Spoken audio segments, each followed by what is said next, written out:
Bandiraɓe sehelaɓe musidɓe fulɓe renduɓe tedduɓe on calminama on jurama on jarama kadi on jettama no fewi on bismama e hayangoji men. Hande ko alarba hawra e balɗe 13 e liwru juko hitande ujunnaji ɗiɗi e nogas e jeegom ɓindo mon jayndeji arti gam humpidde en koɗi piriɗi pirtiɗi cariɗi cakti e nde ɗo ñalande. Jaynde Walf Quotidien nde wi ko kala cohluɗo sot ko ñamatede hina wayno ma membo posma ma yaltin kalis kewɗo saabu cogguli tiɗɗi ha tagui jaynde Walf Quotidien windi ko prix de la viande, du poisson et des légumes le marché safol hina wayno noon jehere nde natɗa kala sodoɓe e yeeyoɓe de hay goto mumen hakkille mumen deƴani gam cogguli tiɗɗi ɗi ganduɗa nde hiɗi jowati e tew e liƴƴi e si noon ko yahdata ko hen gam defre ko woni ko légume woni basalle e si noon patas basalle e soble e ko wayi noon de ha taki jaynde ɓesdi hen ko le kilogramme de la viande de bœuf vendu à 5500 francs CFA ina wayno hande kala jiɗɗo sot kilo tew ma yaltin ko tolnoto e ujunere e temedere e koppareje men e wiide jaynde Walf Quotidien jaynde nde wi tawi noon ko tew mbalude ma yaltin ujunere e temedde nayyi gam daña kilogramme goto. Jaynde nde ɓesdi hen les éleveurs dans le désarroi ina wayno noon ɓe ganduɗa kamen goni aynaɓe hande de nayyi e bi e baali de kamen tigui ɓuuri hande dañ caɗele e hakkillaji mumen dagui tigui tiɗde ko yeyete ko ha tagui jaynde ɓesdi hen l'inflation gagne le poisson et les légumes hina wayno noon ngun coggu tiɗgu de ngo yettima ha e liƴƴi e si noon e légume woni ko waddete ko e ngulɗon tew e si noon e ɗin ɗon liƴƴi e si noon jaynde nde wi ko o goomu biyeteɗo Ascosen de mbo wi ko yo laamu daro hakkude sodoɓe e yeeyoɓe gam tigui itta ɗumen e on ɗon hakkude saabu kala ko ɓuuri tiɗ amen heeɓe tawa e wiide jaynde Walf Quotidien. Ha joni siko en keddima e ñamanteri dey hina wayno jaynde l'informé windi ko ñaata Fognobi e Fofana les trois pépites qui révolutionnent le fognon hina wayno tigui de e ɗum ko wiyete fognon taw noon hina wayno gawri walla maaro taw hina reme e nder Sénégal de woto hen tatum ɗum ko ganduɗa de hina ɓesda e fognon o mo ganduɗen de taw noon ko ñaata ɗum wiyete Fognobi e si noon Fofana ha tagui ɗum noon wayino ko ɗum abbani yeeso e ɗum ko wiyete fognon woni ndin ɗon gawri walla kon ɗon maaro remete ko mbiɗen e worgo Sénégal de hina wayno tigui jaynde ɓesdi hen ko 3 nouvelles variétés pour booster les rendements et faire renaître l'espoir chez les producteurs hina wayno de e ɗum ɗon tatum ñamanteri di gandanɗa de kam tigui ɓesda e on ɗon fognon de mambo ɓesdu hebbin ko remate ko e si noon ma ɗum ɓesdu yajjin ko remate ko ha tagui noon ɓe gandanɗa kamen goni remoɓe fognon hande hakkille mumen de deeƴi e si noon ɓe beltima ha tagui jaynde nde ɓesdi hen ko docteur Baye Maguette Diop ISRA le fognon super aliment à l'image du quinoa attire les convoitises sa demande sur le marché international explose hina wayno noon omo ganduɗa ka woni docteur Baye Maguette Diop taw noon hombo e wuuro wiyetengo ISRA de gandal mum hangal yowati e ko ñamate e si noon ko remate wiide ɗo tolliɗen hande ko wiyete ko fognon de koko sohla e nder aduna he foof e wiide jaynde l'informé. Jaynde laasa addi e ɗerewol mum adanol ko ɓe ganduɗa nde heɓe jogui rafi biyeteɗo diabète ɗum noon ko rafi mo ganduɗa nde hombo yowati e sukara kewɗo walla sukara mo ganduɗa nde hombo famɗi ha taki jaynde laasa windi ko rupture d'insuline les diabétiques en danger hina wayno de ɗum ko ganduɗa ɓe wonduɓe e rafi diabète tigui heɓe ɗum pinga e ɓalli mumen de ɗum kam ɗum natti yi'e tawa noon ko insuline ɗum wiyete e si jaynde ɓesdi hen ko kala hande ñawɗo de ñaw biyeteɗo o diabète de hakkilma deƴani saabu noon sa renaki kawra e laƴal saabu ko takata ko gonduɗo e rafi diabète wawa dañjam de ko on ɗon insuline ɗum noon wayno ko on insuline mo natti yi'e e nder Sénégal walla hombo satti no fewi e wiide jaynde las. Jaynde le parlement de dekki omo ganduɗa kam woni docteur Samba Faye faandu haalirdu mum ha taki noon jaynde nde wi ko on de wi ko ɗum ko ganduɗa hina woni ko yowati e alhaali AE Power woni galle joguiɗo ndoyam naɓateɗam e dow de e nder Afrique ina wayno de kala ko woni hen ɓe heyniɓe lesdi Sénégal walla ɓe heyniɓe lesdi Afrique de heɓe gandi ko ɗum woni e si noon kala ko waɗa hen kamen e ɓe watɓe ɗum gondi hen ha taki jaynde nde yettini en konngol omo ganduɗa ka woni docteur Samba Faye jaynde nde windi ko docteur Samba Faye détricote le dossier AE Power en Afrique la complicité des élites publiques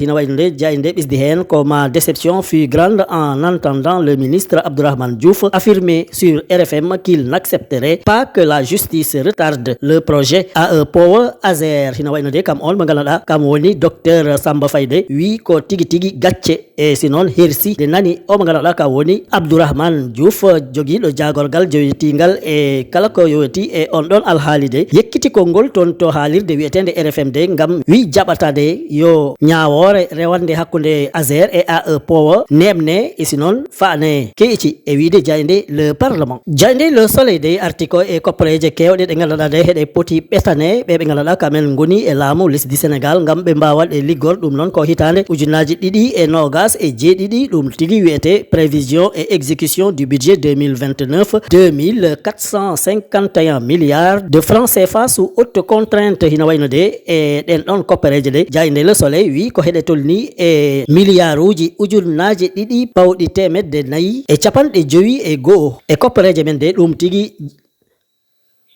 woni koppareje ɗe ganduɗa de Sénégal hombo ɗe foti liggor e hitande ujunaji ɗiɗi e nogas e jeeɗiɗi ɗum noon ko caɗele mawɗe saabu ina wayno de ngal dongal hangal nisi saabu hoɗo ƴettete ɗen ɗon koppareje nde wondo hande kala ko ƴettete e nder lesdi e si noon e nder maayo e si noon ko ɗaɓɓitte e caggal lesdi de hina woni caɗele mawɗe e si noon laamu ngu e wiide jayde le soleil de ma wat feere tigui tigui kala ko ganduɗa de lesdi Sénégal hindi ɗum foti liggo e si noon hindi ɗum foti wat ha ɓiɓɓe Sénégal mbawa hen yiito koye mumen ɗum kam maɓe mbaɗɗum no hannirta ni e wiide jayde le soleil jayde la libération de wi ko omo ganduɗa kam woni ndey Daba Silla de ko waɗi ko e ko layi ko de hina wayno guetol e nder noppi ɓe ganduɗa kamen jurnoto hande jayde la libération saabu jayde windi ko fausse grossesse fausse échographie faux accouchement faux décès du bébé la section de recherche cerne le plan de ndey Daba Silla pour dépouiller un américain on mo ganduɗa ka woni ndey Daba Silla de yiɗno ƴoƴñu o mo ganduɗa de ko sagata mum walla ko gorko mum gimmiɗo toon to Amérique de are e nder Sénégal wi ɗum kam de hombo wondo reedu walla mbiyen hombo wondo cowiɗo e si noon hina wayno ɗaɓɓi kayitaji kolliratɗi yahino galleji cafrorɗi gam tigui tigui ƴeewa ɓiɗɗo o gonɗo e nder reedu mum e si noon ɗum foof ɗum wona gonga e si noon omo ganduɗa kam woni ndey Daba Silla ha joni holleri kayitaji ɗi ganduɗa de ɗi mantinta ko kam dey heɓtinoma cukalel e si noon guel ɗon cukalel ne ɗaɓɓani guel kayitaji ha wi guel maayi ɗum foof noon ko yiɗnode tan ƴoƴñu omo ganduɗa kam woni ɓiɗɗo Amérique gonɗoɗo toon to Amérique garɗo ɗo e nder Sénégal tawa ko sagata mum inde mum ko J.L. Wilson tawa noon koppareje kewɗe ƴettuno e mum ha taki ɓe dadiɓe wonɓe e section de recherche dey kamen tigui nangui on ɗon kurka debbo de tawa noon duuɓi mum hiɗi tolno e nogas e wiide jayde la libération gasnirten ko coftal ɓalli saabu Rewmi quotidien sport plus dey windi ko e o mo ganduɗa kam woni Lamine Camara tawa noon hombo jilla e kippu gendiji Sénégal dey ɓiɗɗo Sénégal gonɗo toon to lesɗele e si noon kam dey yalama wune abbi e coftal ɓalli ha tengti e ko fayi e fukko kosguel woni football saabu noon hina waɗi kippuji tati poɗodiratɗi on ɗon Lamine Camara tawa noon ko Angleterre ɓe goni jayde nde windi ko transfert en Premier League Liverpool Manchester United e Chelsea s'arrache Lamine Camara hina wayno de kippu Liverpool e si noon kippu Manchester United e kippu Chelsea de ɗin ɗon kippuji tati de tigui dari gam ɓe poɗodira omo ganduɗa ka woni Lamine Camara gam wona e nder koppu mumen waɗa toon fukko kosguel e wiide jayde Rewmi quotidien sport plus bandiraɓe sehilaɓe ɗum wondo seeɗa e komin gaddanno on e ko jayndeji ɗi dawi ko tongu hande on jettama on jarama e kettogol mon ñimgol tabitgol on duwanama jaam e kisal tottodiren aadi ha saga goɗɗo so weeli Allah joom baɗe e bawɗe o